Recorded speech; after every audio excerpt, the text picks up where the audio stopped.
Hello viewers, আজকে দেখাবো হোয়াটসঅ্যাপের একটি নতুন আপডেট, যার মাধ্যমে আপনারা যে কোনো ভয়েস মেসেজকে পড়ে নিতে পারবেন। তো সেই সেটিংসটি কিভাবে করবেন দেখে নিন। এখানে দেখতে পাচ্ছেন একটি অপশান রয়েছে ভয়েস মেসেজ ট্রান্সক্রিপ্ট। এই সেটিংসটি মূলত অন করতে হবে। তো এটি কোথা থেকে অন করবেন সেই সেটিংসটি দেখিয়ে দেবো আজকের ভিডিওতে। ভিডিওটি শেষ পর্যন্ত দেখতে থাকবেন।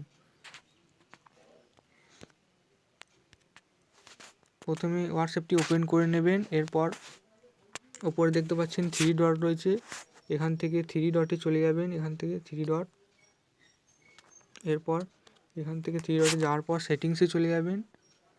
এরপর এখান থেকে চ্যাটসে চলে যাবেন। এরপর দেখতে পাচ্ছেন এখানে রয়েছে ভয়েস মেসেজ ট্রান্সক্রিপ্ট। এই সেটিংসটি অন করে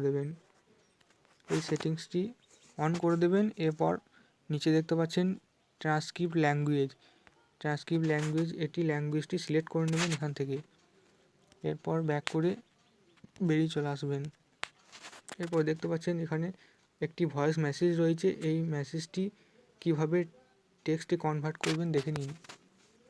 এখান থেকে এই ভয়েস মেসেজটি প্রথমে সিলেক্ট করে নেবেন। এরপর ওপরে দেখতে পাচ্ছেন থ্রি ডট রয়েছে, এখান থেকে থ্রি ডটে চলে যাবেন। এরপর এখান থেকে ট্রান্সক্রাইব দেখতে পাচ্ছেন, এইটি অন করে দিলেই ভয়েস মেসেজটি এখান থেকে রিড করে নিতে পারবেন। দেখে নিন,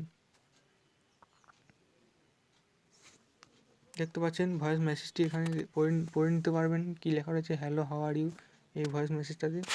সো এভাবেই আপনারাও চাইলে যে কোনো ভয়েস মেসেজকে রিড করে নিতে পারবেন। ভিডিওটি ভালো লাগলে অবশ্যই লাইক, কমেন্ট, শেয়ার করে পাশে থাকবেন। ধন্যবাদ সকলকে।